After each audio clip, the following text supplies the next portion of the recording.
Here now is Matt Austin and Ginger Gadsden with Florida's Fourth Estate. Sponsored by Light Orlando, delivering hope together. Hello and welcome to the 200th episode of Florida's Fourth Estate. Man, what an honor to have you with us.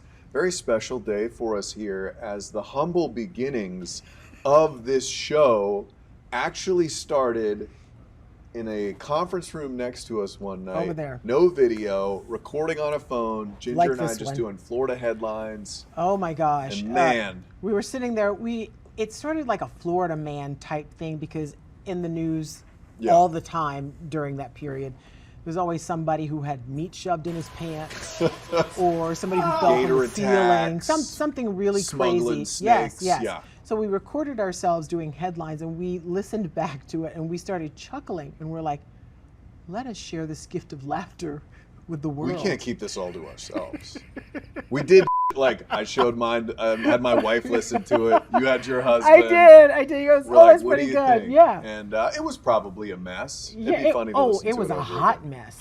It was a hot mess. Then we showed it to our bosses and at first they're like, really? This is what you want to do? You have like a full-time job, they said. And keep doing that job. Right. You can do this as your little side hobby. Yeah.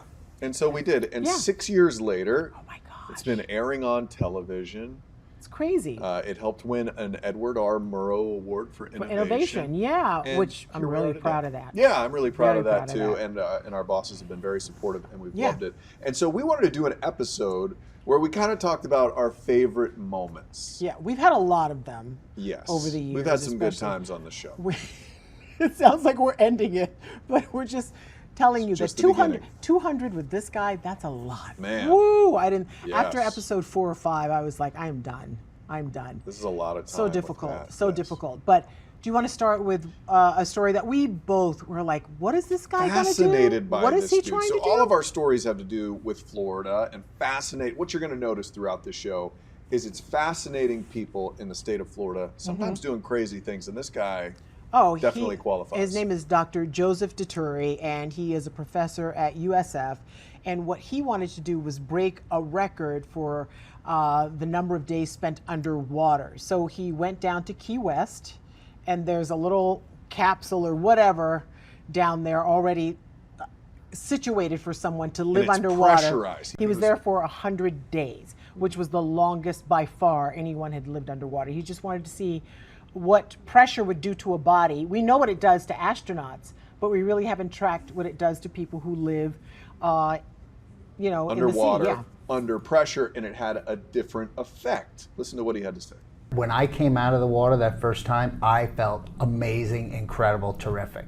But little things like astronauts grow about an inch to an inch and a half. I shrunk about a half an inch. Did you? A half an inch? Right? Because astronauts are in tension, so they're basically being flung apart, and I'm being compressed together. I would be so if I were a half an inch shorter after that. And we got some news. We actually called him and talked to him about this situation. He didn't get back. He's still a half inch shorter. Still a half an inch shorter. He's stuck. A half an inch shorter. Oh my gosh. Now we got to send him to space. So we can stretch him out a little bit. But he says the astronauts then compress back again. It was really interesting to see all the things that he went through. And he was in this little containment thing where people could swim up. They had the scuba divers would come and they would tap on the window. And he just said hello to everyone. He felt like he was just in the zoo. His whole personality was infectious. And he reminds me of another person that we had on the show whose personality was infectious.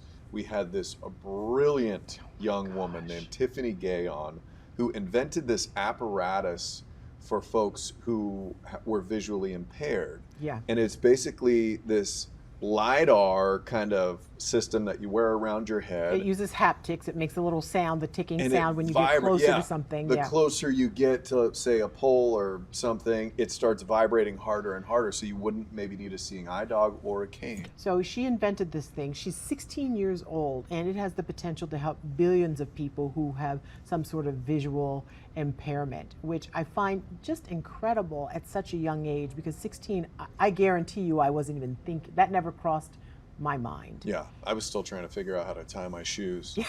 she was delightful. But she was a light. impacted you, and we pulled a little clip here from that show in which you were really touched.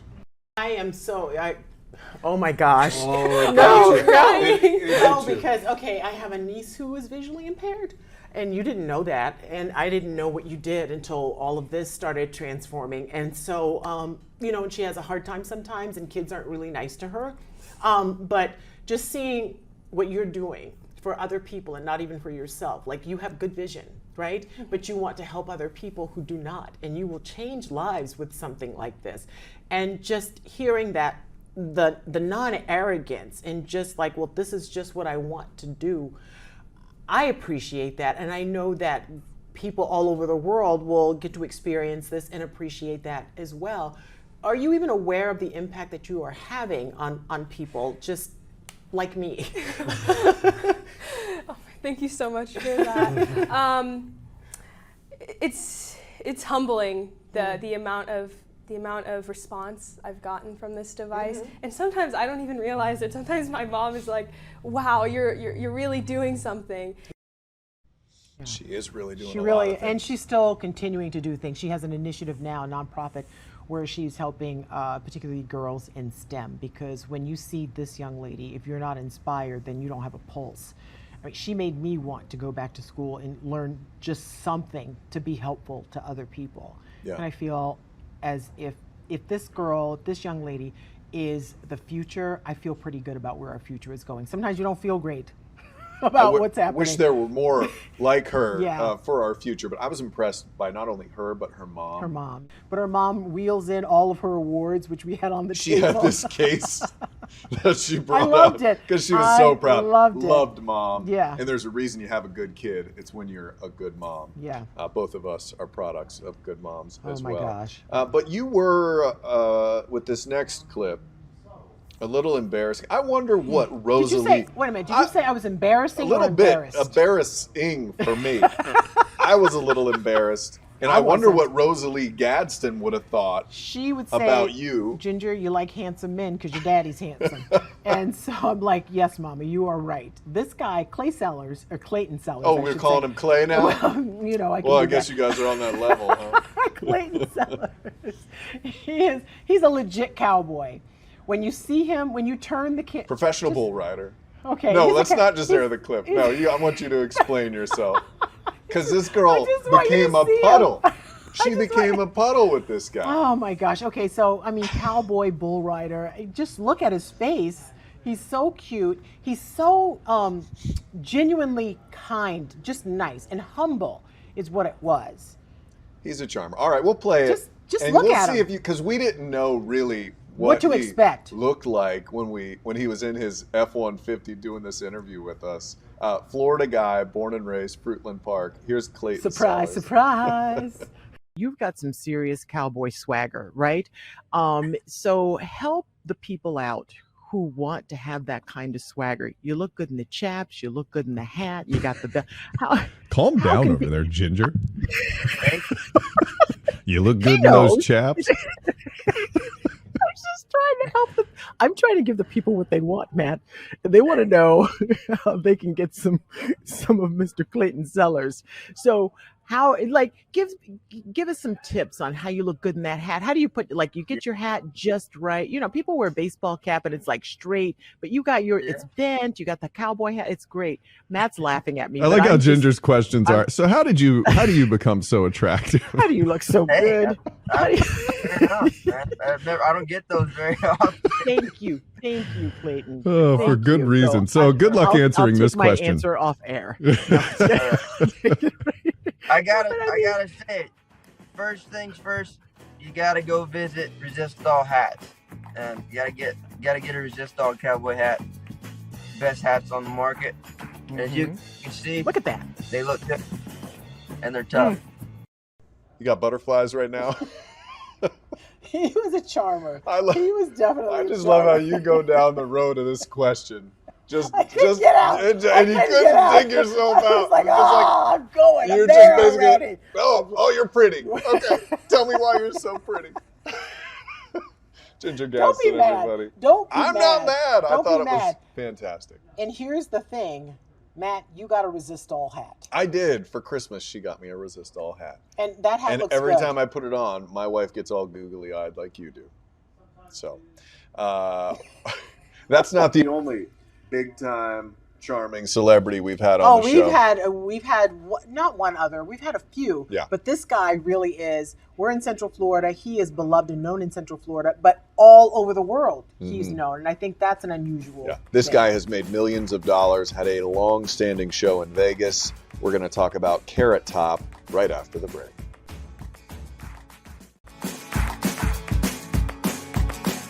I always get excited when there's a good celebrity sighting in Florida because a lot of famous people got their start in Florida or they're from Florida.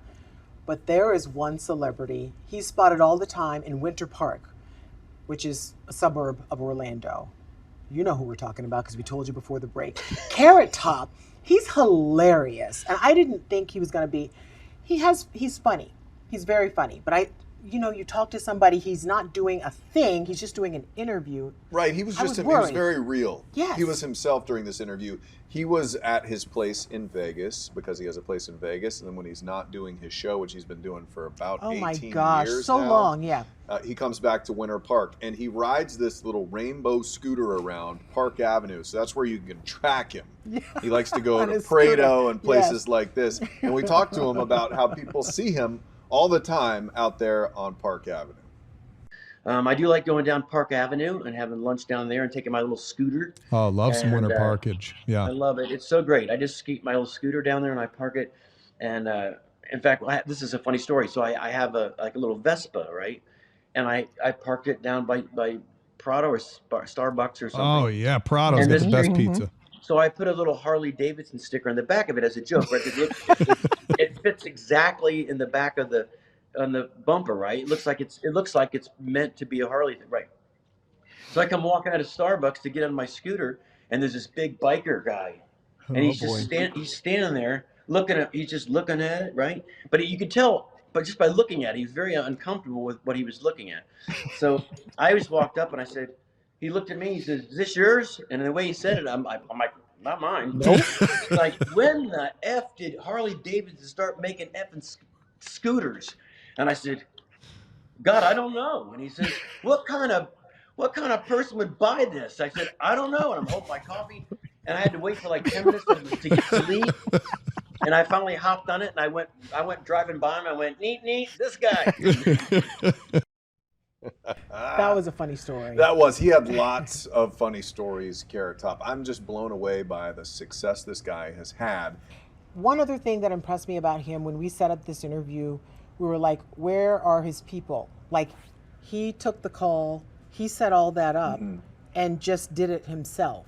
And we talked to him for, I think, 30 or 40 minutes. Oh, it was for the close to an actual hour. interview. He just was like, okay, and I have a show later on, so Right. great, Yeah. great to talk to. Very impressive guy, and if you're ever on Park Avenue, you just And you see that scooter. and that big head of hair and the muscles. Oh yeah, He's kind of jacked these days. He's hard to miss. You'll know it's Yeah. him when you see him. He's very hard to miss. We've also gone on some adventures on this show. It's my favorite part. To Gatorland. You've seen plenty of these episodes where we've been here in the newsroom or in our podcast studio or at our homes. But our favorite ones are when we go out on location. And we did Gatorland, which a lot of people don't even realize Gatorland is here, but it is older than Disney. Is it the oldest theme park here in That's Central still Florida? around. Yeah. And they've stayed open the entire time. They are phenomenal. And they do more than just kind of like, it's not like the gator wrestling like you would think it is. They educate that people. too. I know, but I'm saying that's Yeah, not all there's it more is. to it, They yeah. educate you about certain things. And when we went out there, you got really educated about what not to do if you are approached or say, I don't want to say attacked, but bitten by a gator. Attacked. If something's going to rip off your arm, we can call it an attack. I had a theory going in. Ginger tried to dispel my theory. I didn't try. And here's how it went down. Here's a question for you. Matt, listen closely. Matt said that if he's ever attacked by a gator. No, you're explaining this the wrong way. He's going to offer it. Hold on. Arm. No. There's a situation. No. There's a situation. Behind the camera. Hold on. You're not explaining it correctly. I think I did. Okay, I'm saying if you're in the water, say you're treading water, okay, and Kyle is coming at you, he's gonna bite you. So I'm saying, specifically if you're treading water, you stick the arm out, you let him take the arm and tear it off, and then you might be able to escape. I'm glad you're able to think that through. Like, I don't know that I would be able to in the moment if I ever got bit by an alligator. But what we always say is fight. Fight, fight, fight. Poke them in the nose, poke them in the eyes, poke them in the ear slots. Like, give them your arm. Fight as much as you can, because they don't have a lot of stamina, right? And so they're not gonna continue. Like, if they can get you under, you're done. So just fight as hard as you can. Like, do everything in your power to continue to fight that animal. They've also told us in the past to run zigzag if an alligator is coming after you.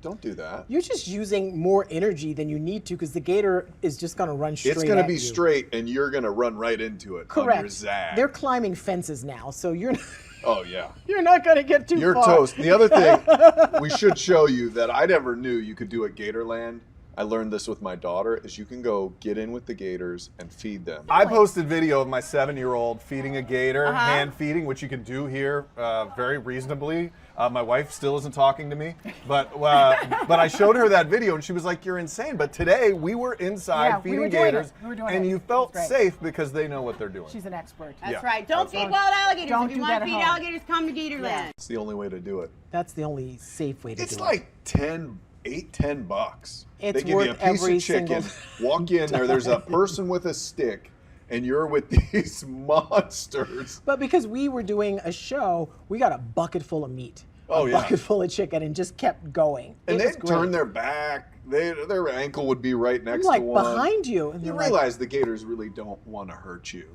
They will. They can. Mean, if they're hungry, then and you've got a bucket of chicken, they probably might. And if they get too close, just offer them your left arm. Just offer them Matt's arm. It's if you're in just a trouble, theory. just call Matt. He'll bring his arm. It's just a He'll theory. bring his arm over. One that I hope you never get to test. Yes, I hope. I really would like to avoid that for sure. And we think that if you subscribe to our podcast or you like our stuff on YouTube, really you're a member of our wolf pack. You're a member of our family. Thanks, and one of Matt. my favorite all-time moments on this show was when we spoke with Shy Wolf Sanctuary out of Naples. They were awesome. And we had the leader there kind of walk us through the different pens, and all of a sudden she asked us the craziest question. If you wanted to hear the whole pack howl, if you wanted to help me, we could probably get them howling for you before you sign off. I feel like this is a bucket list moment. How do we do this? Okay, we just got to get them howling in one, two, three. Oh!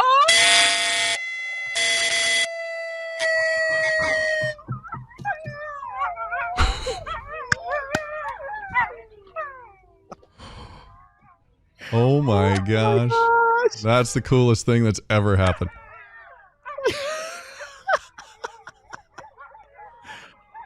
That is amazing. I love it.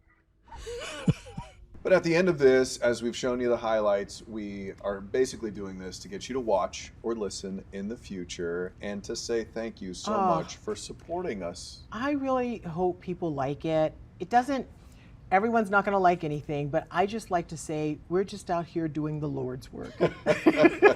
Yes, we are. We're howling with the wolves, and the little podcast that started out in the conference room on one phone has now been seen by millions of people online. That's exciting. YouTube That's exciting. And clickorlando.com, and thousands more have watched it on television now. And and we appreciate all of that support. And I know you guys are looking at us saying, "Oh my gosh, those two are so perfect." Right. They never make any mistakes. They can't make mistakes. You want to see some mistakes? Let's show them. Check it out. 3, 2. Florida isn't just about pythons and gators. Did you also know it's home to these beautiful Asian elephants like Patty here? Oh, she's beautiful, and I totally got thrown off. I'm sorry. I'm sorry. You she grabbed your butt. I'm so sorry. You really are intimidating. She's like, welcome back. Welcome, Black. Well. That's. Open up. Oh no! Thank you for watching Florida's Fourth Estate. You can download it from wherever you listen to podcasts or watch anytime on News 6 Plus.